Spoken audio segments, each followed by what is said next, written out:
এখন muscle spindle বুঝবো। Muscle spindle, muscle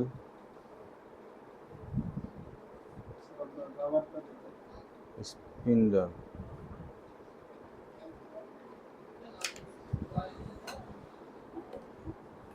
আমরা কি বুঝবো? মাসেল। তাহলে এই হচ্ছে আমাদের মাসেল, আর এটা হচ্ছে, এটার নাম হলো গোলজি। এটার নাম হলো গোলজি টেন্ডন। এর নাম হলো গোলজি টেন্ডন। এর নাম হলো মাসেল স্পিন্ডল। এই মাসেল স্পিন্ডলের ভিতরে থাকে হলে 1A ফাইবার। কি আছে? 1A। কি ফাইবার? 1A fibre. কোনো কারণে ধরো মাসেল অলওয়েজ, এই মাসেলের মধ্যে, মাসেল থেকে এই 1A ফাইবার এখান থেকে আইসা স্পাইনাল করে গেছে, ঠিক আছে?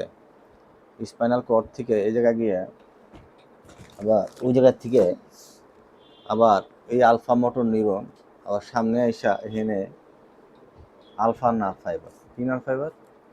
আলফা। কি ফাইবার? আলফা। এই alpha nerve fibre, alpha nerve fibre, alpha nerve fibre আইসা মাসেলটারে কন্ট্যাক্ট করতেছে, মাসেলকে কন্ট্যাক্ট করতেছে।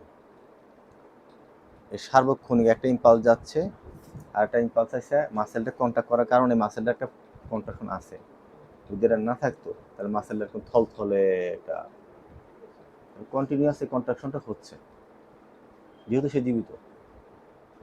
বুঝতে পারছি? ওয়ান এর কাজ কি?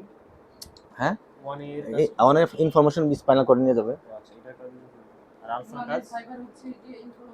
নিয়ে যাবে, হ্যাঁ। আলফা কাজ? আলফা কাজ মাসে কন্ট্যাক্ট করা গেল। এখন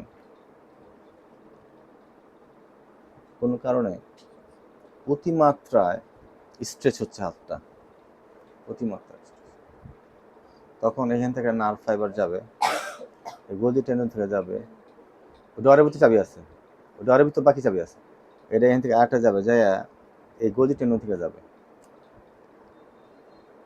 ঠিক আছে? এখান থেকে আরেকটা নার্ভ ফাইবার যাবে, যায় ওখান থেকে ইন্টারনিউরন, ওখান থেকে আমাদের কি আসবে? ইন্টারনিউরন। এখান থেকে ইন্টারনিউরন এসে কি বলবে?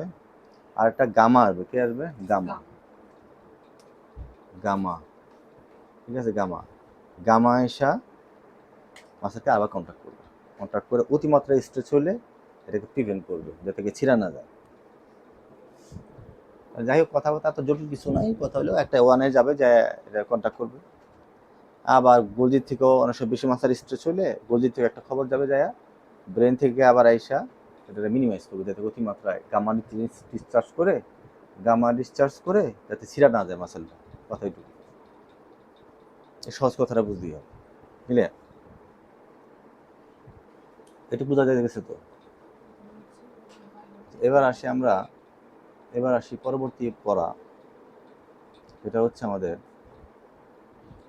Pyramidal tract, extra pyramidal tract, আরেকটা হলো কর্টিকো বালবার ট্র্যাক্ট।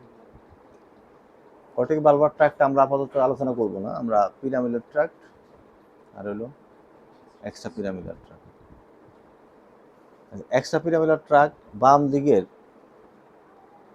দিকের পিরামিডাল ট্র্যাক্ট, বাম দিকেরটা, ওর বাম দিকেরটা আইসা আসলো কোথায়? আইসা নিচ থেকে নামলো, নাইমা মেডুলা ব্লাঙ্কাটা আইসা ক্রস করে ডান দিকে আসলো। আইসা হাতরে বলবো, তুমি হাত নাড়াইলো, যা করার সব কিছু করলো কে? পিরামিডালটা। এই যে কন্ট্রোল করলো কে? বাম দিকে ব্রেন। কোন দিকে ব্রেন? আর এটাকে বলতেছে পিরামিডালটা। কি ট্রাক?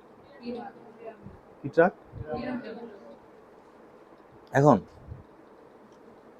ও ধরো হাতটা এরকম রাখছে,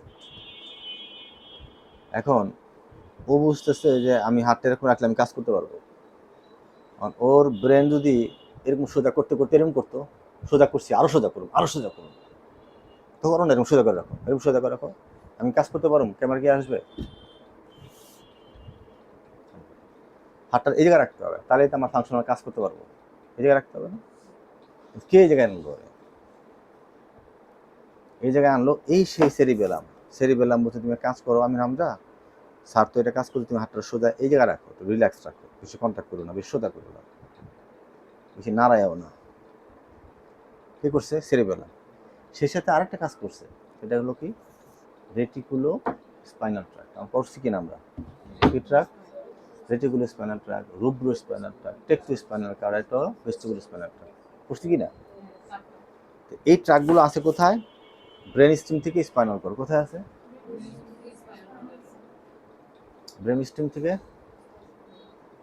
পজ করো করো ধরবো, পরে ধরি। হ্যাঁ, তাহলে আমাদের খেয়াল করো, তাহলে পর্যন্ত গেল। তাহলে আমাদের রেটিকুলো স্পাইনাল বিচার করছো, রেটিকুলো স্পাইনাল ট্র্যাক্টটা খুব খেয়াল করো। পিরামিডাল ট্র্যাক্ট তো নাই। কথার কথা, ধরো একটা স্ট্রোক রোগী, একটা স্ট্রোকের পেশেন্ট। কোথায় স্ট্রোক হয়েছে? সেরিব্রামে। কোথায় হয়েছে? এই জায়গায়। তো যখন এটা স্ট্রোক হবে তখন আমাদের স্ট্রোকটা কি ধরনের হয়? স্পাস্টিক হয়। স্পাস্টিক কি মানে টোন বেড়ে যায়।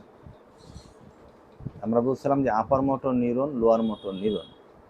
আপার মোটর নিউরন কাকে বলছিলাম? এখান থেকে আমাদের এই পর্যন্ত, আর এখান থেকে টার্গেট অর্গান পর্যন্ত লোয়ার মোটর। তাহলে এখান থেকে এই পর্যন্তই আপার মোটর পুরোটাই। তাহলে এখানে প্রবলেম মানে আপার মোটর নিউরন প্রবলেম। আপার মোটর নিউরন যদি হয়, মাসেলের টোন বাড়ে। এটাই সূত্র। স্পাস্টিসিটি কেন হবে? স্পাস্টিসিটি হয় কেন হয় তার ব্যাখ্যা আমরা দিব। আমরা বলতেছি যে আপার মোটর নিউরনে স্পাস্টিসিটি হয় কেন হয়, আমি সেটাই বলি। আমাদের আজকের আলোচ্য বিষয় হলো একটা স্ট্রোক রোগীর আপার মোটর নিউরনে বা স্ট্রোক রোগীর স্পাস্টিসিটি হয়। মানে স্ট্রোকটা তো হয় ব্রেনেই, তাহলে স্পাস্টিসিটি হয় কেন? আবার সব রোগীর কি স্পাস্টিসিটি হবে? না, কখনো কখনো ফ্লাসিডও হয়। তাহলে এইটি হচ্ছে কাহিনী। আমাদের আজকের আলোচ্য বিষয় বলতেছি ব্রেনের প্রবলেম, তো ব্রেনই তো আপার মোটর।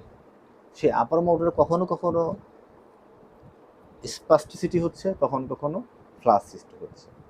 কখন স্পাস্টিসিটি হচ্ছে সেটা আমরা দেখব। আর আমরা বলতেছি যেমন এটার জায়গার সমস্যা, কিন্তু এটা তো ঠিক আছে। এই জায়গা থেকে যে রুট রেটিকুলো স্পাইনাল ট্র্যাক্টটা তো ঠিক আছে, স্ট্রোকটা তো সেই জায়গায় কি ঠিক আছে? রেটিকুলো স্পাইনাল ট্র্যাক্ট ঠিক আছে, মাথা অর্থাৎ এক্সট্রা পিরামিডাল ট্র্যাক্ট ঠিক আছে। সত্য না মিথ্যা? স্ট্রোকটা এই জায়গায় হচ্ছে জায়গা। এখন যখন স্ট্রোকটা হবে তখন এই যে রেটিকুলো স্পাইনাল ট্র্যাক্টটা আমরা বলতেছিলাম, এটা কে নিয়ন্ত্রণ করতো? এটাকে নিয়ন্ত্রণ করতো সেরিবেলাম। আবার সেরিবেলামকে নিয়ন্ত্রণ করতো ও। এই জন্য ও একটা নিয়ন্ত্রণের মধ্যে থাকতো। কে? রেটিকুলো স্পাইনাল ট্র্যাক্ট ওকে নিয়ন্ত্রণের মধ্যে থাকতো। তুমি এতটুকু টোন দাও, এতটুকু কর। বুঝাতে পারছি? এখন ধরো আমরা যে বললাম যে একটু আগে যে গামা বললাম, এখন এই গামা ও বলতেছে না তুমি এতটুকু টোন দাও, এতটুকু তুমি কন্ট্যাক্ট করো, তাহলে সহনীয় হবে। এটা যদি খুব বেশি টান থাকতো তাহলে এরকম শক্ত থাকতো, নড়তে পারতাম। কিন্তু এটা ব্যালেন্স আছে কেন? কারণ উপরের নার্ভগুলো কন্ট্রোল করতেছে, আরো মানে হায়ার সেন্টার কন্ট্রোল করতে পারতেছে। আচ্ছা, এখন যখন এই পিরামিডাল ট্র্যাক্টের প্রবলেম হবে তখন রেটিকুলো স্পাইনাল ট্র্যাক্ট অনিয়ন্ত্রিতভাবে যাচ্ছে তাই করে দেবে। তখনও কি করবে? বেশি বেশি করে গামা নিঃসরণ করবে। বেশি বেশি গামা নিঃসরণ করার কারণে বেশি বেশি মাসেল কন্ট্যাক্ট করবে। বেশি কন্ট্যাক্ট করে না, সবসময় টোন বেড়ে যাবে, হাই স্পাস্টিসিটি ডেভেলপ করবে।